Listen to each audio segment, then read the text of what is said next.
Update చూస్తే ప్రజాపాలన విజయోత్సవాల్లో భాగంగా CM Revanth Reddy Janagama జిల్లా స్టేషన్ ఘన్పూర్ నియోజకవర్గంలో పాల్గొన్నారు. ఓరుగల్లును రాణి రుద్రమదేవి, సమ్మక్క సారలమ్మ వంటి యోధులు పాలించిన గడ్డ అన్నారు. తెలంగాణ ఉద్యమానికి పురిటిగడ్డ వరంగల్ జిల్లా అని కొనియాడారు. ఈ ప్రాంతం అంటే తనకు ప్రత్యేక అభిమానం ఉందన్నారు. కాంగ్రెస్ ప్రభుత్వం వచ్చాక మామునూరును ఎయిర్పోర్ట్ ఏర్పాటు చేస్తున్నామని అన్నారు. ప్రస్తుతం 800 కోట్ల రూపాయలతో స్టేషన్ ఘన్పూర్ నియోజకవర్గంలో వివిధ అభివృద్ధి పనులకు శంకుస్థాపన చేస్తున్నామని అన్నారు. ధనిక రాష్ట్రానికి కేసీఆర్ దివాళా తీయించారని ఆగ్రహం వ్యక్తం చేశారు. ఉచిత కరెంటు ఇస్తున్నామని డిస్కంలకు బకాయిలు పెట్టారని అన్నారు. ఈరోజు అప్పుల ఊబిలో తెలంగాణ రాష్ట్రం కూరుకుపోయింది. ఆనాడు నెలకు 500 కోట్ల రూపాయలు అసలు మిత్తి కట్టే అప్పు ఉంటే ఈనాడు ప్రతి నెల అసలుకే 6,500 కోట్ల రూపాయలు ప్రతి నెల కట్టాల్సిన పరిస్థితి వచ్చింది. 10 ఏళ్లలో ఈరోజు దాదాపుగా 8 లక్షల కోట్ల రూపాయలు, 7 లక్షల కోట్ల రూపాయలు బ్యాంకుల్లో అప్పు తెస్తే 40,000 కోట్ల రూపాయలు కాంట్రాక్టర్లకు బకాయిలు పెట్టిండు. ఇవాళ సింగరేణికి బకాయిలు పెట్టిండు.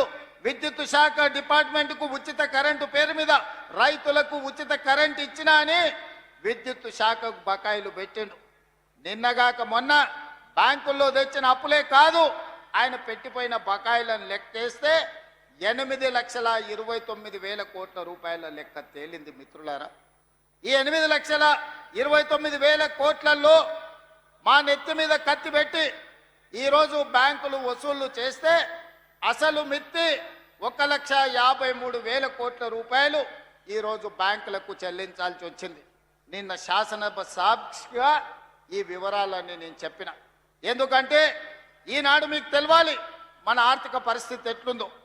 ఈనాడు రాష్ట్రం నలుమూలలో మీరు చూడండి. కృష్ణానది జలాల గురించి మీరు ఆలోచన చేయండి. గోదావరి మీద కట్టిన ప్రాజెక్టుల గురించి ఒక్కసారి చర్చించండి.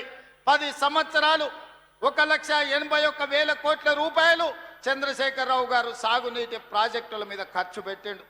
అందులో 1,02,000 కోట్ల రూపాయలు ఒక్క కాళేశ్వరం కట్టడానికి వాడి 1,00,000 కోట్లు పెట్టి కట్టిన కాళేశ్వరం 3 ఏళ్లనే కట్టుడు, 3 ఏళ్లనే కూలుడు జరిగిపోయింది.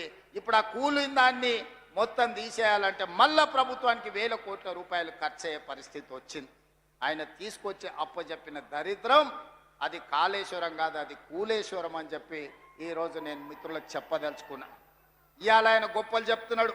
మీరు ప్రాజెక్టులు కట్టినరా, కేసీఆర్ గారు ప్రాజెక్టులు కట్టినరు, రిజర్వాయర్లు కట్టినరని.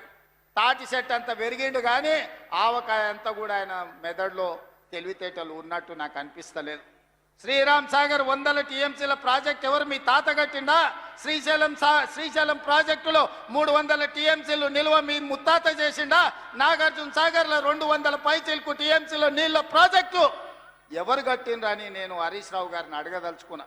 శ్రీరామ్ సాగర్ మీద మాట్లాడదామా, నాగార్జున సాగర్ మీద మాట్లాడదామా, శ్రీశైలం ఆనకట్ట మీద మాట్లాడదామా, జూరాల మీద మాట్లాడదామా, భీమా మీద మాట్లాడదామా, నెట్టంపాడి మీద మాట్లాడదామా, కోయిల్ సాగర్ కట్ట మీద మాట్లాడదామా, రాజోలి బండ డైవర్షన్ స్కీమ్ దగ్గర మాట్లాడదామా, లేకపోతే మంజిరా పరివాహక ప్రాంతంలో మాట్లాడదామా? చంద్రశేఖరరావు గారు, వీళ్ళని కాదు, నువ్వు రా, నువ్వు వస్తే నీకు తెలుస్తుంది మేమేం చేసినాం, మీరేం చేసినాం.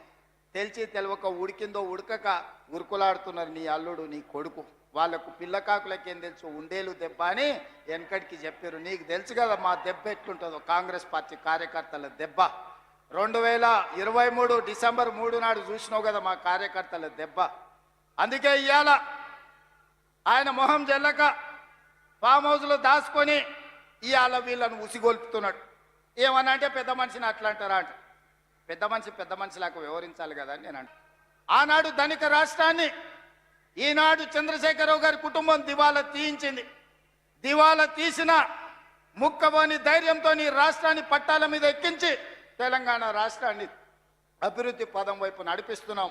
అందుకే ఈరోజు స్టేషన్ ఘన్పూర్లో 800 కోట్ల రూపాయలతో అభివృద్ధి కార్యక్రమాలను తీసుకున్నాం.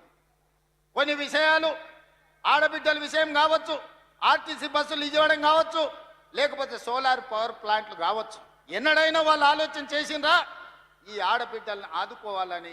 ఈరోజు మా స్వయం సహాయక సంఘాలను అడుగుతున్నా, మీ పావలా వడ్డీ కానీ మీ జీరో వడ్డీ కానీ ఎన్నడైనా మిమ్మల్ని 10 ఏళ్లల్లా ఇంటి బయటికి రానిచ్చిండ్రా బీఆర్ఎస్ వాళ్ళు, గత ప్రభుత్వం అని నేను అడుగుతున్నా.